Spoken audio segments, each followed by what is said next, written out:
and welcome back to Darvanalee Designs Studio. For those that don't know, my name is Nicole and today we are here to make this cute little pouch for our scissors, mainly because my daughter needs to take my good pink and my good sewing shears to school for her class, and I don't want them getting damaged, so I thought I'd better make up a little pouch for it. So let's get started.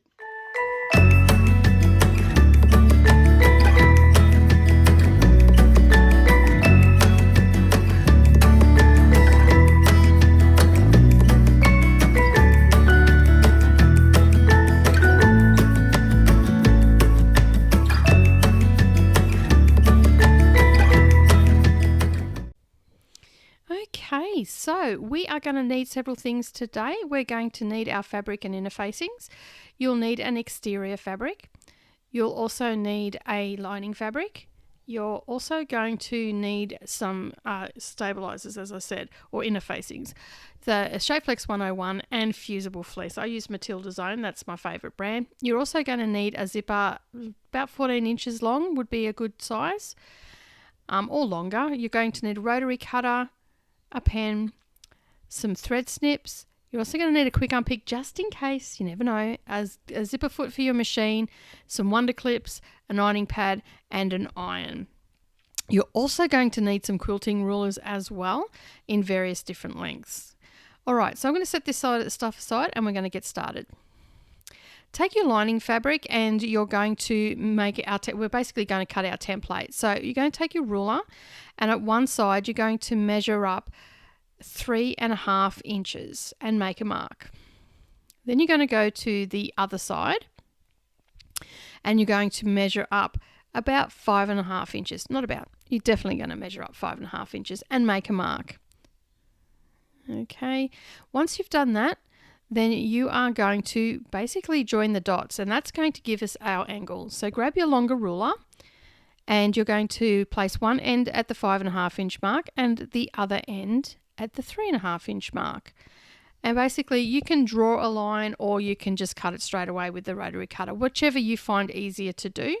I generally just use the rotary cutter straight away, and but for those beginners, they like to sometimes mark it, and it would probably help if I had a sharper rotary cutter blade.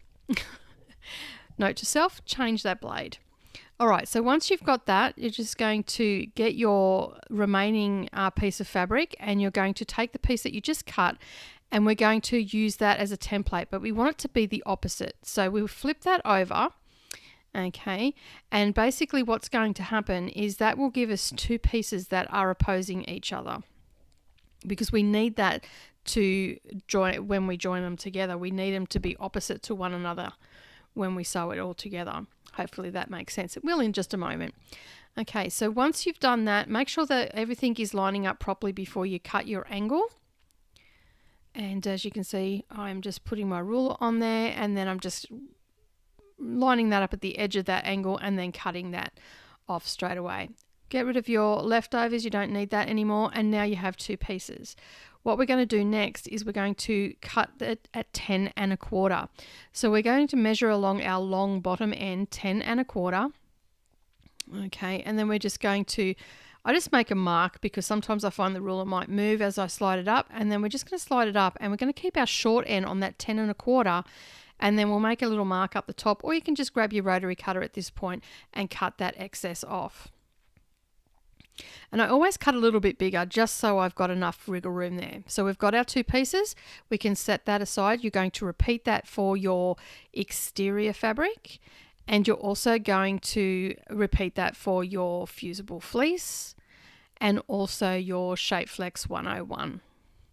So once you've got all your pieces cut out, we'll be ready for assemble. I have done this off camera, so you can see here I have two pieces of my lining,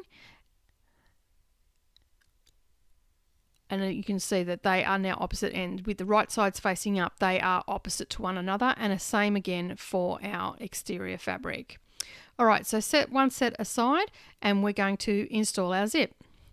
So take your exterior and take your zip, and with the teeth facing down and the zipper pull to the longer edge of your pouch, place it somewhere in the middle. If it's a little bit longer, you don't have to stress about it too much.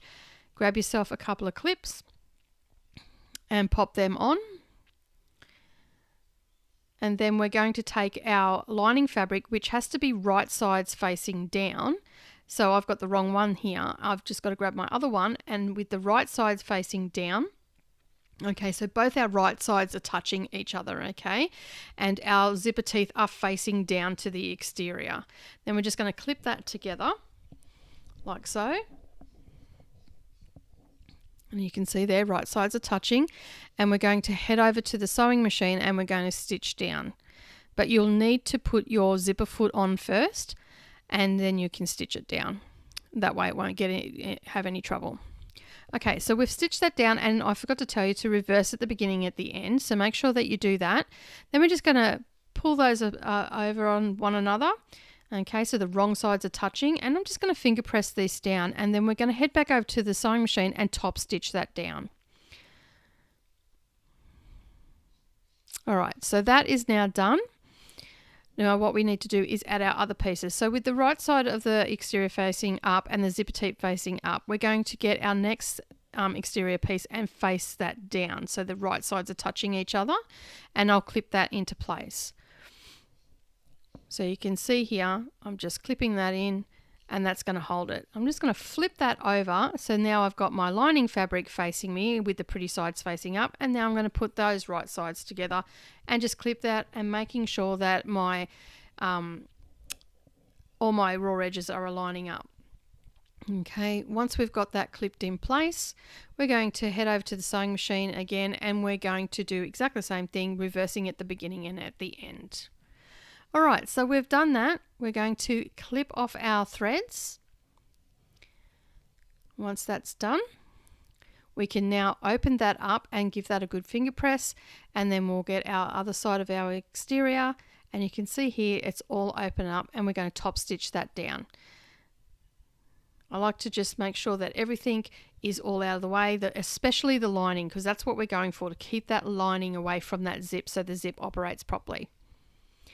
Okay, so we've top stitched that down. You can see here that it's starting to resemble somewhat of a pouch. Now we are going to do the final assembly. So move your zipper pull to the center. Must do that, don't forget to do that. And then put our right sides facing each other for our exterior. Okay, so making sure that the right sides are touching. And then we are just going to clip that into place, making sure that all our raw edges are aligning.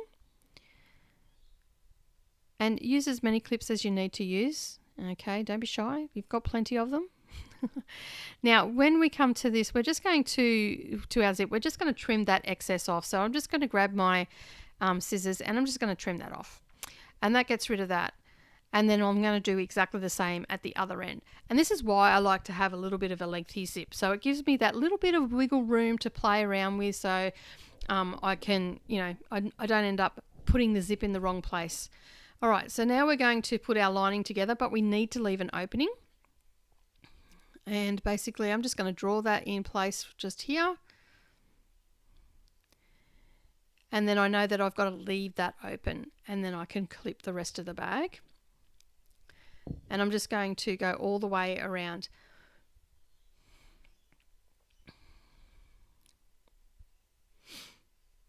Making sure that all my raw edges are lining up, and at both ends as well. I just love using Wonder Clips. It makes it so much easier. Now, when it comes to doing the zip, you want the zip to be going to the exterior fabric. Okay, so the teeth towards the zip, to the exterior fabric. It just, when you sew it together, it'll just make it easier for the zip to turn out, and also for it to be used as well. Okay, put as many clips as you need to, and again the same thing at this end, making sure that the zipper teeth are going towards, so the top of the zipper teeth towards that exterior fabric. All right, we're almost to the end of putting all our clips on, and now making sure that everything is lining up. So double check that it's all nice and smooth, there's no creases or anything like that. So we're going to start down here where our opening at one side, and we're going to go all the way around until we come back to the other side, and going to reverse there at the beginning and at the end. Okay, so let's head off to the sewing machine. All right, so that is now done. I'm going to grab my picking shears and I'm going to get rid of some of this excess bulk. So generally what I do here is I just snip it out and I don't go into my stitching. So I come close, but not too close that it cuts into it. And sometimes when I come up to this opening, I have a little bit of trouble. So I just use my thread snips and that gets rid of that. And I do that all the way around and I get rid of any excess zip as well. And now we're ready to turn our pouch in the right way. So get rid of anything that's in the way, pop out, go to our opening, and we're going to just reach in and we're going to grab our exterior fabric and we're going to pull it out of our little opening that we left. Can be a little bit tricky at times, so if you find it hard, you can always make the opening a little bit bigger. I generally leave my openings anywhere from no smaller than 2.5 inches, and it also depends on the project too. Alright, so now that you can see here, we're pushing this through and we've got to get all our corners out. I've got poking devices that I use. So this is a scrapbooking tool that I use. It's got a dull end on it so I never poke through my corners. And you can see here that it's all going out. The zipper's working good, so the top stitching really helps with that. And now we're going to give that a really good press. So once that is pressed, you will be able to, you can see that it's going to lie nice and flat. You'll be able to put your scissors in, but before you do, you need to close up the bottom of your pouch. And I generally just do that by hand or on the sewing machine and just do 1/8 of an inch. So I just turn my seams in and then top stitch that close. But you can see here that the scissors fit into it nicely. My daughter will be able to take them to school without them poking through her school bag, but that's it.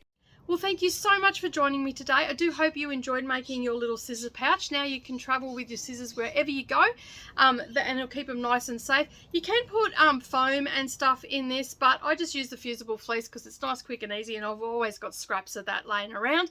If you like this video today, don't forget to give us a thumbs up down below, and also leave us a comment, tell us what you thought, and hit that subscribe button if you're new here and you haven't yet subscribed. And don't forget to ring that little bell icon beside it, and then that way you won't miss out on any of my future uploads. Well, that's it from me today. Have a great day, everybody, and I'll see you all again next time. Bye for now.